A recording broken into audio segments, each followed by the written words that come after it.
নমস্কাৰ। আজি মোৰ পাঠ্যক্ৰমত মই পাঠ লৈ আহিছোঁ এনিমেলছ বা জীৱ জন্তুৰ পোৱালিবিলাকক সৰু সৰু পোৱালিবিলাকক কি নামেৰে নামাকৰণ কৰা হয় তাৰ এটি ভিডিঅ' লৈ এনিমেলছ এণ্ড য়ং ওৱান্স। এইটো পৰীক্ষাত অতি প্ৰয়োজনীয় প্ৰশ্ন হয়। পৰীক্ষাবিলাকতো আহে আৰু স্কুলৰ ছাত্ৰ ছাত্ৰীৰ কাৰণেও অতি প্ৰয়োজনীয়। কেটৰ পোৱালিক কি বুলি কোৱা হয়? Kitten. Cat young one is kitten. ডগৰ পোৱালিক কি বুলি কয়? ডগ য়ং ওৱান ইজ পাপি। 3 নম্বৰত লৈ আহিছোঁ হেন কুকুৰা চিনি পায়, মাইকী কুকুৰাৰ পোৱালিক কি বুলি কোৱা হয়? হেন য়ং ওৱান ইজ চিক। ডাক মানে চিনি পায় হাঁহৰ পোৱালিক কি বুলি কোৱা হয়? Duck young one is duckling. তাৰপিছত cow young one is calf. তাৰপিছত লৈ আহিছোঁ pig young one is piglet. Pig মানে জানে হয়তো আপোনালোকে সকলোৱে গাহৰিৰ পোৱালিক পিগলেট বুলি কোৱা হয়।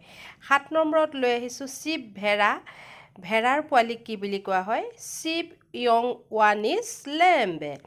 তাৰপিছতে 8 নম্বৰত লৈ আহিছোঁ গট মানে ছাগলীৰ পোৱালিক কি বুলি কয়? Goat young one is kid. তাৰপিছত লৈ আহিছোঁ 9 নম্বৰত হৰ্চ মানে জানে চাগে সকলোৱে ঘোঁৰাৰ পোৱালিক কি বুলি কোৱা হয়? Horse young one is colt. তাৰপিছত লৈ আহিছোঁ বাফেলো মানে জানা ম'হৰ পোৱালিক কি বুলি কোৱা হয়? Buffalo young one is কাল্ফ।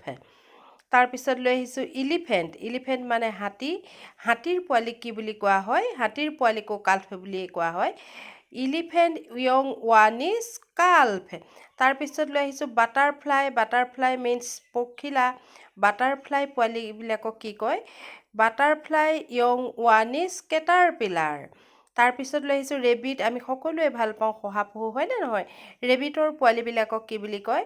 Rabbit young one is kit. তাৰপিছত লৈ আহিছোঁ ফিছ মানে আমি জানো মাছৰ পোৱালিবিলাকক কি কৰা হয়? Fish young one is fry. আমি মাছ ফ্ৰাই কৰোঁৱে, মনত ৰাখিবলৈ বৰ সহজ হ'ব। Fish fry. তাৰপিছত লৈ আহিছোঁ tiger young one is cub. টাইগাৰৰ পোৱালিক কি বুলি কোৱা হয়? কাপ বুলি কোৱা হয়। তাৰপিছত লৈ আহিছোঁ কেংগেৰ য়ং ওৱান ইজ জয়। কেংগেৰুৰ পোৱালিক কি বুলি কোৱা হয়? জয় বুলি কোৱা হয়। তাৰপিছত 17 নম্বৰত লৈ আহিছোঁ ফ্ৰগ মানে সকলোৱে জানো ভেকুলীৰ পোৱালিক কি বুলি কোৱা হয়? Frog young one is tadpole. তাৰপিছত লৈ আহিছোঁ lion young one is cub. Lion মানে সিংহ, আমি সকলোৱে জানো সিংহৰ পোৱালিক কি বুলি কয়? কাব বুলি কয়। তাৰপিছত লৈ আহিছোঁ অল মিন্স ফেঁচা চৰাই। Owl young one is অলেট।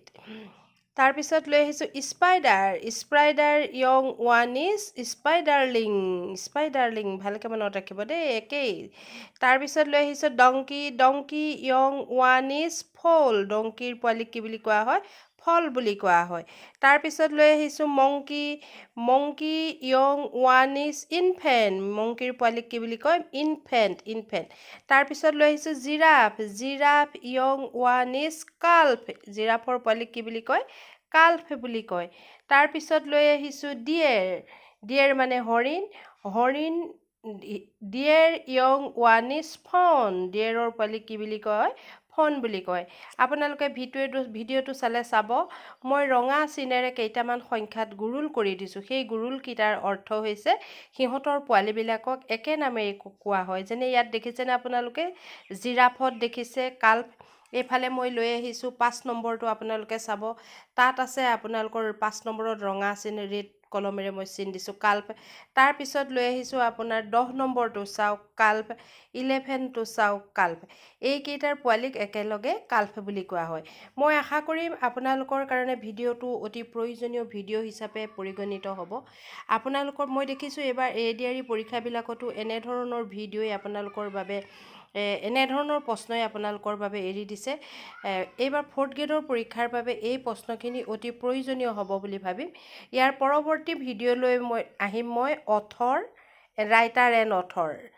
কালিলৈ আপোনালোকে সেই ভিডিঅ'টো পাব ৰাইটাৰ এণ্ড অথৰ ইয়াৰ পাছৰ ভিডিঅ' হ'ব আপোনালোকে সেই ভিডিঅ'টো শুনি ল'ব কাৰণ লেখক আৰু গ্ৰন্থকাৰৰ নামো পৰীক্ষাত দিয়া দেখা যায় সকলোকে নমস্কাৰ জনাই প্ৰীতি শুভেচ্ছা জনাই ভিডিঅ'টো ভালকৈ শুনিব আৰু যিসকল নতুন তেওঁলোকে ভিডিঅ'টো লাইক আৰু কমেণ্ট কৰি ৰাখিব তথা ছাবস্ক্ৰাইব কৰি ৰাখিব মোৰ গুৰুত্বপূৰ্ণ ভিডিঅ'সমূহ আপোনালোকে পাবৰ বাবে ধন্যবাদ দেই সকলোকে ধন্যবাদ